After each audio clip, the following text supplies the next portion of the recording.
Oke, selamat malam semuanya. Ya, ini Yeftok edisi 4 September 2022, edisi perdana di bulan September.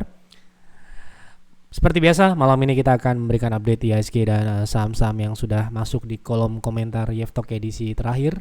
Yeftok edisi berapa ya? Terakhir edisi 31 Agustus 2022. Oke. Jadi ada beberapa saham ini yang sudah masuk ke dalam komentarnya, ya, ada beberapa kita akan bahas. Dan malam ini secara spesial kita akan menjawab banyak pertanyaan, banyak konsultasi terkait bagaimana dampak dari naiknya BBM dan apa saja saham-saham yang akan kita jual. Ya, kita akan sebutkan satu saham Pierce, ya, saham Pierce yang akan kita distribusi besok, disebabkan oleh karena ya naiknya BBM dan juga memang kinerjanya memang saat ini mengalami penurunan. Nah, inilah kita akan berikan saham-saham yang setipe mungkin akan mengalami hal yang sama. Jadi kita akan berikan gambaran, nanti mungkin Bapak Ibu juga bisa ambil pelajaran dan bisa dipelajari lagi, disesuaikan dengan kondisi portofolio Anda. Oke.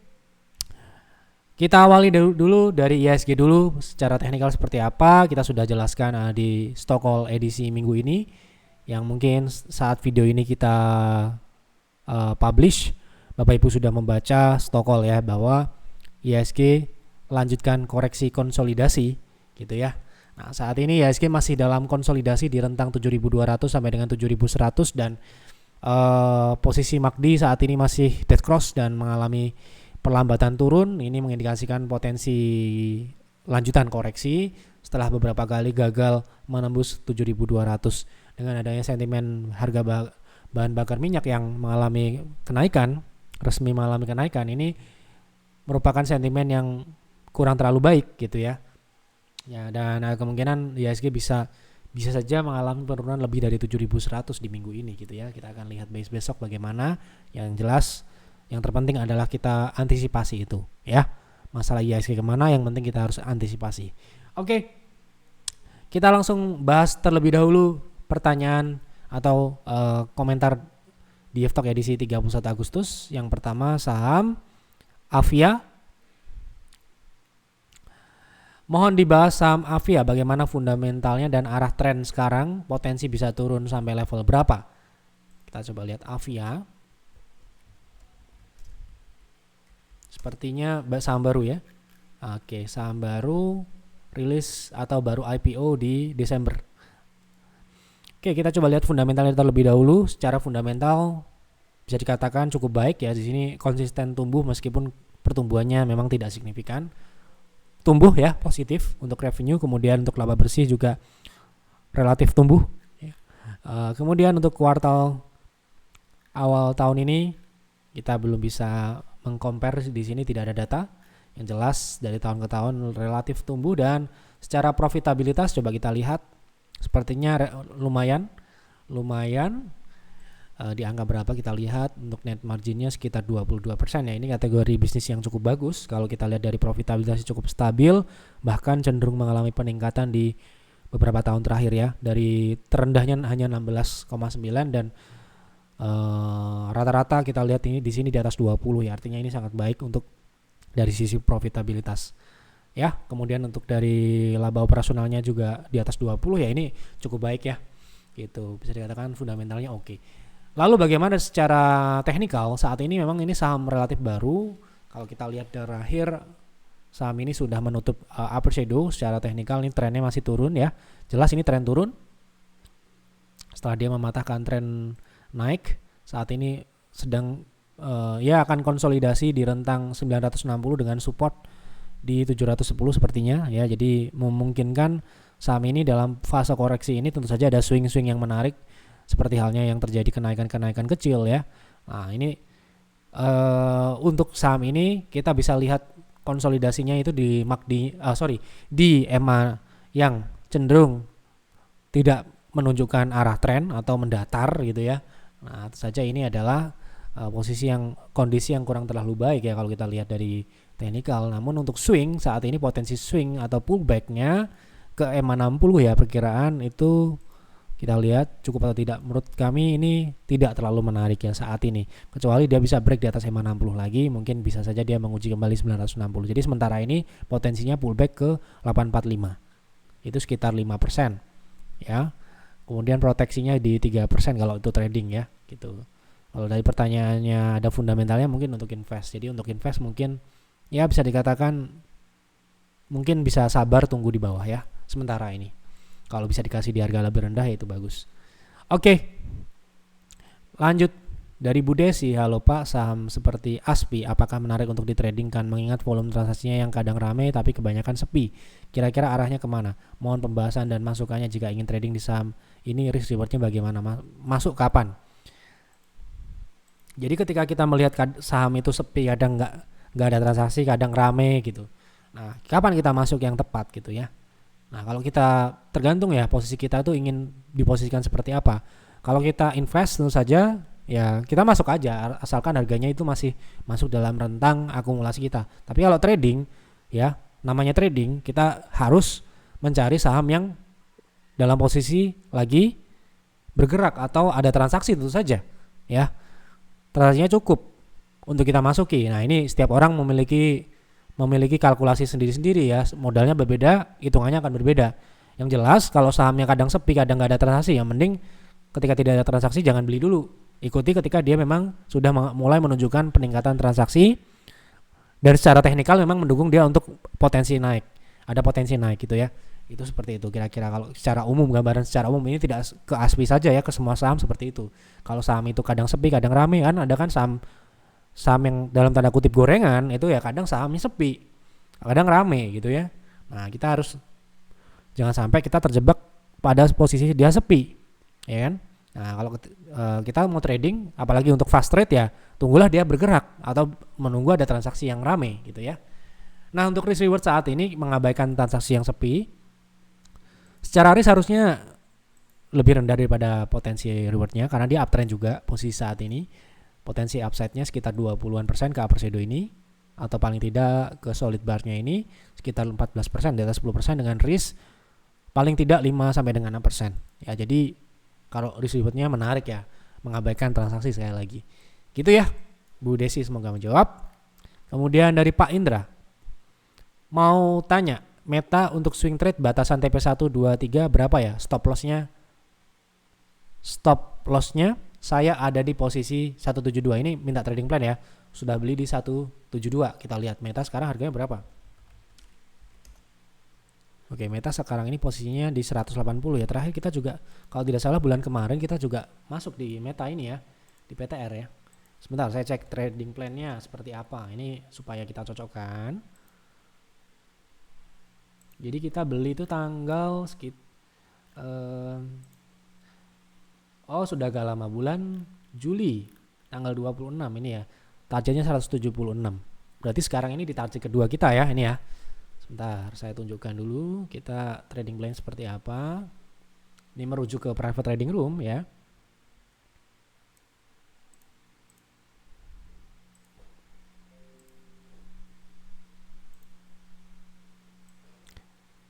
Ini ya, jadi kita trading di tanggal 26 Juli, trading plan kita beli di 130-an.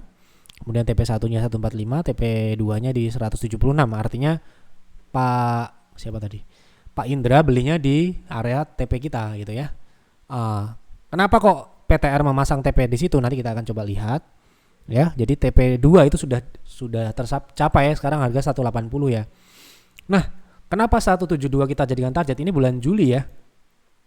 Nah, ini bulan Juli ya, karena di sini ada resisten.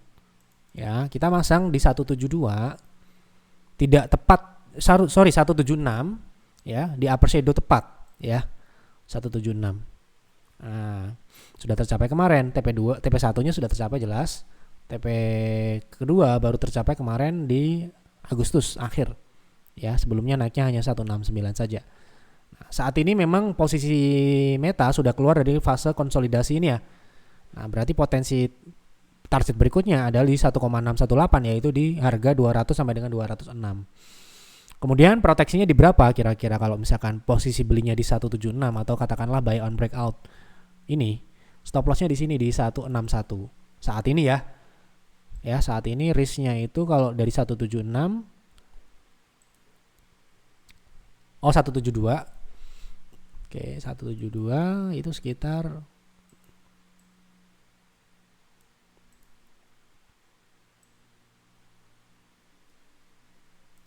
ya sekitar 6%. Bisa dibatasi 161 secara teknikal, tapi Anda bisa sesuaikan dengan profil Anda. Misalkan Anda punya aturan tidak boleh loss lebih dari 5%, ya silahkan gitu ya. Tapi secara teknikal proteksinya di sini. Target satunya di 200 sampai dengan 200 ya, katakan di atas 200 lah ya, sampai dengan 210. Target berikutnya ada di 250-an. Jadi kemungkinan besar akan mengarah ke sana karena transaksinya terakhir juga cukup besar setelah breakout ya. Jadi ini potensinya masih bisa lanjut meskipun ini saham super agresif, mungkin ada turun-turunnya juga untuk proses naik ya. Oke. Lanjut dari Pak Agus, bahas saham NICL Pak untuk trading jangka menengah panjang. Wah, trading itu ya Pak, kalau pengertian trading itu ya jangka pendek, jangka maksimal, jangka menengah ya, nggak ada trading jangka panjang. Kalau jangka panjang itu ya lebih ke investasi ya. Adakah potensi membuat resist di 127, harga stabil di atas EMA 60, fundamental juga tumbuh cukup baik? Berarti beliau bertanya terkait teknikalnya. Jadi saya luruskan ya, trading jangka pendek itu pengertian di PTR itu sudah sangat jelas. Trading tidak lebih dari 20 hari. Trading itu tidak lebih dari 20. Kemarin ada yang saham yang posisinya 20 hari ya kita langsung jual gitu ya, seperti itu. Jadi kita harus tegas dalam hal menentukan kapan kita beli. Jangan sampai kita berlarut-larut menghold trading jadi jangka panjang. Ini nanti sayang modalnya. Ya kalau floating profit di hold gitu mungkin oke. Trend following lah katakanlah. Nah kalau misalkan posisinya nanti disalahgunakan pengertian hold jangka menengah panjang ini dalam artian ngehold saham yang floating loss dan semakin hari semakin besar. Ini yang tidak boleh gitu ya. Nah kalau trading ya harus jelas ini untuk jangka menengah, berarti beliau mintanya trend following ya. Sedangkan saham NICL ini menurut saya tidak cocok untuk trend following. Kenapa begitu? Bayangkan kalau Anda mengikuti dia trend following, Anda sudah banyak kehilangan floating profit yang harusnya Anda bisa eksekusi sebagai profit dan Anda bisa buyback lagi di bawah gitu loh. Ini salah satu contoh yang seperti ini. Anda bisa hold ketika dia kuat, tapi ketika dia sudah mulai mengalami koreksi, ya harus take profit. Tidak bisa di hold terus. Ya, dalam jangka menengah panjang. Dalam artian jangka menengah panjang pengertian saya lebih dari 20 hari ya. Karena di PTR jelas seperti itu. Ada durasinya, ada hitungannya. Nah, posisi saat ini memang masih belum kalau untuk trend following, dan untuk swing pun masih belum ya. Kenapa begitu? Karena dia masih konsolidasi di rentang 100 sampai dengan supportnya di 93. So, untuk trading di saham ini sebaiknya memang harus breakout di atas 103. Potensi yang ditanyakan adalah apakah bisa ke 127. Apabila dia breakout tidak hanya ke 127, karena apa? Begitu. Karena 127 itu merupakan resist sebelumnya, harusnya setelah terbentuk high low harusnya ya lebih tinggi higher high-nya, harusnya secara teknikal seperti itu bisa ke 150 ya. Seperti itu kira-kira Pak Agus. Kemudian Bu Haryanti mohon dibahas saham DRMA untuk trading bagaimana risk rewardnya.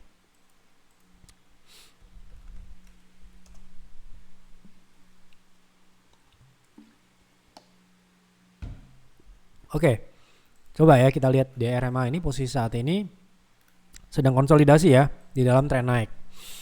Jadi konsolidasi ini merupakan bentuk pertahanan dari EMA 60 ya. EMA 60 ini cukup dijaga meskipun beberapa kali turun, tapi ya bisa dikatakan memang sebelum-sebelumnya seperti ini juga ya. Jadi untuk trading risk rewardnya mungkin kalau kita ngambil di harga saat ini risknya relatif rendah. Kalau kita proteksi di support konsolidasi sekitar 5% dengan rewardnya 7%. Tapi kalau saya mungkin akan lebih tertarik apabila dia bisa break di atas 750 dengan mengincar target 15% dengan risk kalau dia turun di bawah atau ke area konsolidasi lagi katakanlah di 1720 kita eksekusi atau exit seperti itu. Jadi ini tergantung kalau Anda mau kalau kita lihat dari historical dia setelah break akan lebih baik. Tapi kalau konsolidasi ya mungkin Anda bisa tunggu di support dan proteksi di bawah supportnya gitu ya. Gitu. Jadi risk rewardnya saat ini relatif kurang terlalu menarik meskipun risknya hanya sekitar 5%, tapi secara pergerakan tidak terlalu menarik. Jadi akan naik turun seperti ini aja. Oke, seperti itu kira-kira untuk DRMA. Dari Bu Dwi, Izin tanya saham Mtel resist di harga berapa? Saya pegang dari harga IPO.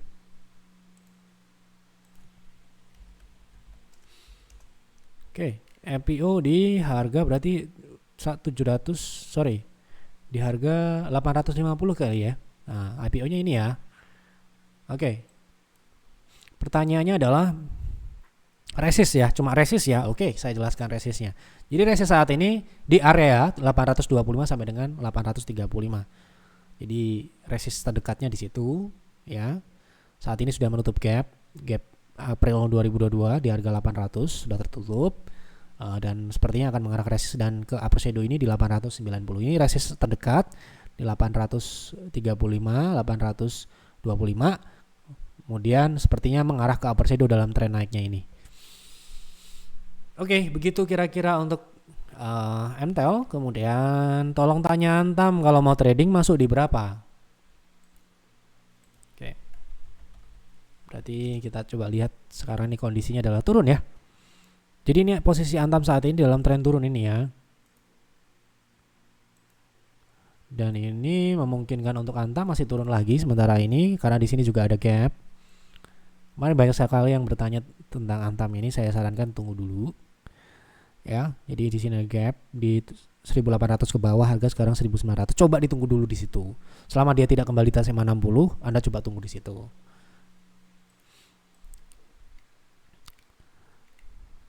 Oh, ini apa ini? Tanya atau gimana nih? Good. Coba kita lihat good. Saya nggak tahu ya siapa. Good. Nah, masih konsolidasi nih.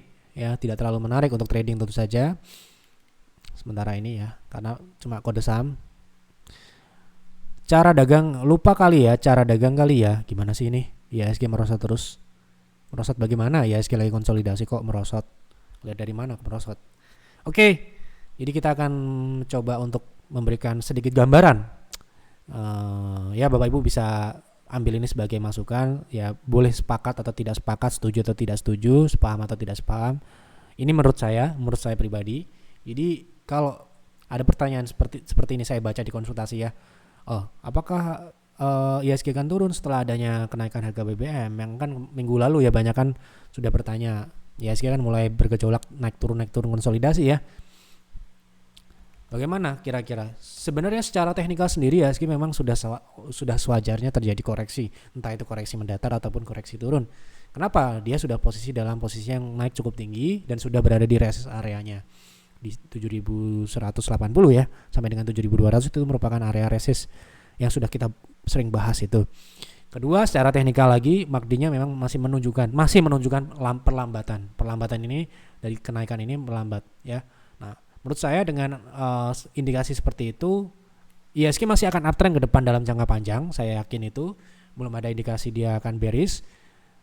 Kemungkinan untuk berproses untuk naik lebih jauh dari level tertinggi sebelumnya yaitu di 7.300 ini, menurut saya perlu namanya IHSG itu meretest dulu support di 7.020 sampai dengan level 6.900 ya, yang mana di sini merupakan dekat dengan area 60 ya. Secara teknikal seperti itu. So momentum BBM naik ini mungkin akan menjadi salah satu triggernya ya, mungkin saja. Nah, pertanyaan kedua yang banyak ditanyakan oleh member-member kami yaitu saham apa yang kira-kira akan berdampak positif dan negatif. Tentu saja yang berhubungan secara langsung seperti saham-saham energi, saham-saham ya seperti Medco, Indika, saham-saham AKR ya. Kemudian yang berhubungan juga ada emiten transpo yang berhubungan dengan energi ya, yang mengangkut minyak, gas, distributor gas dan sebagainya seperti perusahaan gas negara. Itu harusnya akan mendapatkan sentimen yang positif. Sedangkan yang secara umum kalau misalkan yang negatif adalah yang biayanya cukup tinggi di bahan bakar ya, seperti manufacturing, kemudian ya sektor-sektor transportasi. Nah, inilah salah satu contoh yang akan terpaksa kita jual karena kinerjanya memang turun ya. Salah satunya adalah Jaya, ini kita akan distribusikan. Kenapa begitu? Tentu saja ada alasan, namanya investasi, kita ada alasan untuk kenapa kita beli dan ada alasan untuk kenapa kita harus jualnya.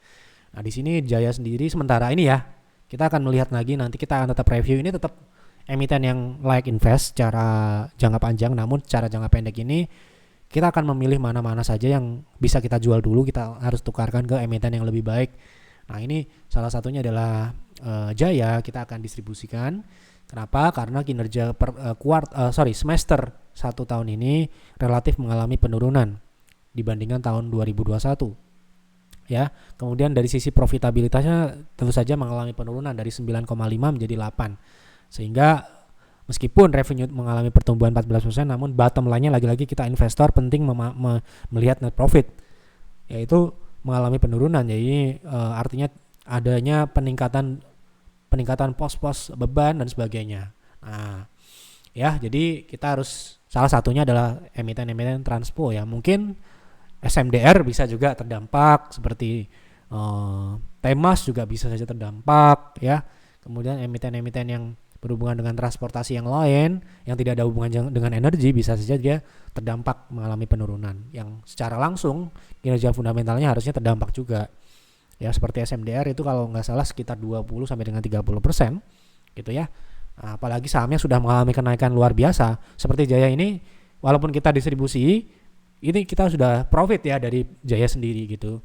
Kita sudah dapat dividen, juga sudah dapat capital gain dari invest sebelumnya. So kita cukup ya, kita saat ini sudah kita cukupkan untuk kita tukarkan ke posisi yang lebih menguntungkan. Dan memang di bulan ini kita ada beberapa opsi, dan opsi pertama yang akan kita masukkan besok adalah ini ya. Jadi ini posisi saat ini ya, ini sudah melaporkan kinerja semester 1 dan pertumbuhannya luar biasa, sangat worth it untuk kita tukarkan ke sini dalam posisi sahamnya belum naik. Dengan pertumbuhan yang luar biasa ini, secara overall emiten ini hanya turun ketika tahun 2020 saja. Sebelum-sebelumnya konsisten selalu tumbuh positif, baik itu dari sisi top line ataupun bottom line-nya. Kemudian dari tahun ke tahun juga secara profitabilitas selalu meningkat. Saya cek juga secara solvabilitas sangat aman dengan risiko-risiko yang akan ada dengan adanya perekonomian yang masih gonjang-ganjing di luar. Saya masih merasa emiten ini akan masih sangat aman untuk kita pegang untuk jangka panjang. Ini emiten syariah tentu saja ya. Jadi ini adalah salah satu opsi kita yang kita pilih. Ada 4 yang kita pilih pertama ini, yang 3 kita masih white. Kita masih pantau dulu, kita masih evaluasi lagi karena ya kita ingin menjaga peers tetap dalam track yang positif beberapa waktu ke depan gitu ya. Jadi posisi perbaikannya sudah sempurna. Jadi kita tinggal mempertahankan pertumbuhan itu secara konsisten supaya member peers yang hanya 20 orang itu terpuaskan secara maksimal. Karena ya tentu saja kita tidak memandang member ini sedikit, member itu banyak. Seperti PTR kan membernya banyak, jauh dibandingkan dengan peers, tapi tetap dalam hal pelayanan dan kualitas kita tetap samakan dengan menjaga kualitas dan pilihan-pilihan emiten-emiten terbaik tentu saja yang menurut kami yang akan kita berikan ya. Jadi member peers besok akan mulai menukarkan posisinya. Yang punya Jaya ya segera akan ditukarkan dengan ini, kalau nggak punya ya mungkin ini adalah salah satu opsi yang bisa jadikan pilihan untuk investasi ketika BBM naik gitu ya.